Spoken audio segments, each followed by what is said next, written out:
नमस्कार दोस्तों, आपका स्वागत है। हमारी जो श्रृंखला है दोस्तों, इसमें एरिक मेढस नाम का लड़का जिसने सुसाइड किया था अपने जीवन में, और उसके बाद दोस्तों उसके माँ ने एक ऑटोमेटिक राइटर के ज़रिए उसके सोल से, एरिक के सोल से संपर्क किया था और उसको बहुत ही ज़्यादा महत्वपूर्ण सवाल पूछे थे।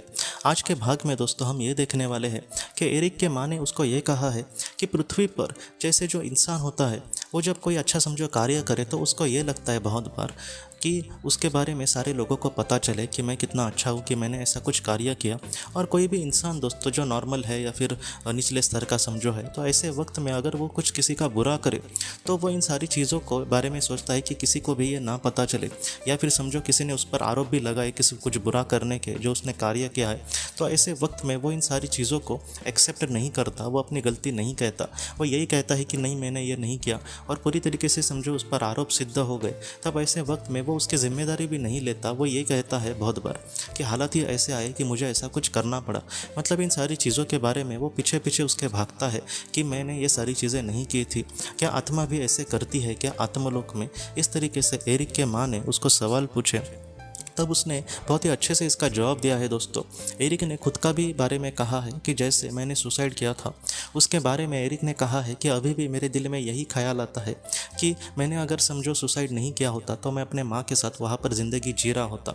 उसने ये कहा है कि मुझे भी बहुत ही ज़्यादा आज भी मुझे पछतावा होता है कि मैंने ऐसा क्यों किया, लेकिन उसके बाद दोस्तों इन सारी चीज़ों को फिर भी मैं पॉजिटिवली ले रहा हूँ। और वहाँ पर एरिक कुछ ऐसा भी कार्य कर रहा है जहाँ पर सुसाइड किए हुए जो बच्चे हैं उनको वो पॉजिटिव विचार देना, उनको संभालने की कोशिश करना, क्योंकि वो भी टूटे होते हैं मन से।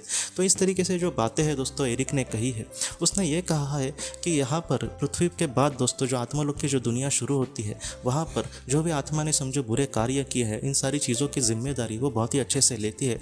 पृथ्वी पर जो बुरे इंसान होते हैं वो कभी भी बुरे कार्य अगर उन्होंने कुछ किया है तो उसका 1% भी जिम्मेदारी नहीं लेंगे, और उन पर आरोप भी अगर सिद्ध हुआ समझो तो ऐसे वक्त में भी किसी परिस्थिति पर या फिर जिसके साथ उन्होंने कुछ बुरा किया है उसने ही उनके सामने ऐसी नौबत लाई कि उसको उसके साथ कुछ बुरा करना पड़ा, इस तरीके से कुछ मतलब वो बातें कहेंगे और भटकाने की कोशिश करेंगे। लेकिन जो उनकी जो आत्मा होगी वो इस तरीके से नहीं करेगी। उनकी जो आत्मा है दोस्तों बहुत ही अच्छे से इन सारी चीज़ों को एक्सेप्ट करेगी।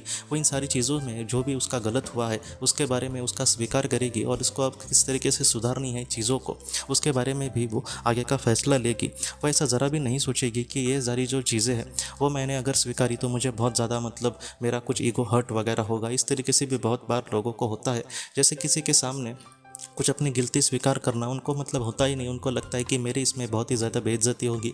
लेकिन जो आत्मा है दोस्तों वो इज्जत बेइज्जत या फिर मान सम्मान इन सारी चीज़ों के परे जा चुकी होती है। इसलिए जो संत वगैरह है दोस्तों उनसे मतलब लोगों ने चिल्ला कर बात की या फिर उनको चोट भी पहुँचे, तो ऐसे समय में वो लोग इन सारी चीज़ों के इतने परे जा चुके होते हैं कि उनको इस बारे में कुछ भी नहीं लगता। वो यही सोचते हैं कि मैं तो इन सारी चीज़ों के परे हूँ, मेरी जो आत्मा है वो इन सारी चीज़ों के परे है, तो इस मतलब सादी छोटी सी बातों में मैं क्यों अटकूं, इन सारी चीज़ों में इस माया में नहीं अटकती। और इन सारी चीज़ों से परे जो दुनिया है दोस्तों आत्मलोक की या फिर आत्मा की, उसके बारे में वो सोचते।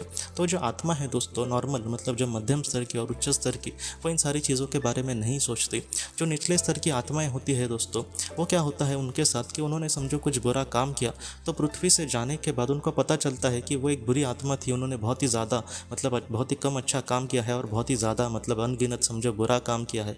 तो ऐसे वक्त में वो निचले स्तर पर जाएगी और उनको पता ही चलेगा कि उनके कर्म के वजह से वो इतने निचले स्तर पर आई है। तो उसके बाद दोस्तों कुछ वक्त लगता है उनको भी मतलब अपनी गलती का एहसास कराने में, और उसके बाद वो प्रार्थना करते हैं दिल से कि हे ईश्वर हमें इस परिस्थिति से निकालो, क्योंकि निचले स्तर पर रहना बहुत ही ज़्यादा मुश्किलों भरा होता है उनके लिए, किसी भी आत्मा के लिए। और उसके बाद दोस्तों जो बड़ी आत्माएँ आती है और उनको बहुत ही अच्छे से मार्गदर्शन करेगी और उनको कहेगी कि यहाँ से ऊपर उठने के लिए तुम्हें किस तरीके से आगे बढ़ना है, और उस तरीके से उनको फिर से पृथ्वी पर जन्म लेकर उसी पाप को भुगतना पड़ता है जैसे पाप उन्होंने पृथ्वी पर किए थे, और उस तरीके से बाद में वो धीरे धीरे उससे मुक्त हो सकती है दोस्तों। तो इस तरीके से जो मध्यम स्तर की और उच्च स्तर की आत्माएं होंगी वो अपनी गलती को बहुत ही अच्छे से वहाँ पर मानती है, और उससे जो सीख उनको लेनी है उसको अपनी गलती को सुधार कर आगे बढ़ना पड़ता है। इसलिए ये कहा जाता है कि गलती ये नहीं है कि हम पृथ्वी पर आकर गलतियां बार बार करें। गलती ये है दोस्तों, या फिर बुरा ये है कि उस गलती से हम कुछ भी ना सीखें और उसको स्वीकारें ना। यहाँ पर एक अच्छा जो इंसान होगा वो अपनी गलती को बहुत ही अच्छे से स्वीकार कर आगे बढ़ेगा। और पृथ्वी पर ऐसा अगर कोई गलती को स्वीकारे भी ना दोस्तों, फिर भी जो उसकी आत्मा है वो बहुत ही अच्छे से स्वीकार के उसमें जो उसको में बदलाव करने हैं या फिर जो भी उसके गलती को सुधारना है उसको सुधार कर ही वो पृथ्वी में या फिर आत्मलोक में बहुत ही अच्छे से उसकी जो आत्मा होगी वो आगे बढ़ सकती है दोस्तों। तो और भी एरिक के माँ ने उसके जो भी सवाल पूछे और जिस तरीके से उसने जवाब दिया, जो उसके जवाब है दोस्तों वो हम सबके लिए बहुत ज़्यादा ज्ञान देने वाले हैं। इसको हम गंभीरता से लेकर अगर हम आगे बढ़ेंगे तो हमारी आत्मा का जो उद्धार है, जो भी सीख है, उसको भी हम अच्छे से ग्रहण कर सकते हैं दोस्तों। तो इसके अगले भाग में उसके और भी सवालों को और उसने दिए हुए जवाबों को हम अच्छे तरीके से देखेंगे दोस्तों। तो दोस्तों हम अपने अगली वीडियो में मिलते हैं। आप अपने परिवार का ख्याल रखना। आपका बहुत बहुत धन्यवाद। की रोशनी ये एक कंसल्टेंसी है जो ऐसे लोगों को मदद करने की कोशिश करती है जिन्होंने किसी अपने को खोया है या फिर जो लोग अपने जीवन में बहुत ही ज़्यादा दुखी है। जो लोग इस संस्था के साथ जुड़ते हैं उन्हें पास्ट लाइफ रिग्रेशन की ऑडियोज़ भेजी जाएगी, जिससे घर बैठे वह पास्ट लाइफ रिग्रेशन का अभ्यास कर सकते हैं। और उन्हें 5 मेडिटेशन ध्यान की भी ऑडियोज़ भेजी जाएगी। और इसके साथ साथ उन्हें PDF किताबें भेजी जाएंगी जो हिंदी और अंग्रेज़ी में है, जो मोबाइल पर या फिर लैपटॉप पर आप उसे पढ़ सकते हैं। और 10 ऑडियो बुक्स भी आपको भेजी जाएंगी। तो दोस्तों अगर आप इस संस्था के साथ जुड़ना चाहते हैं तो कृपया इस नंबर पे व्हाट्सएप मैसेज करें। आपका बहुत बहुत धन्यवाद।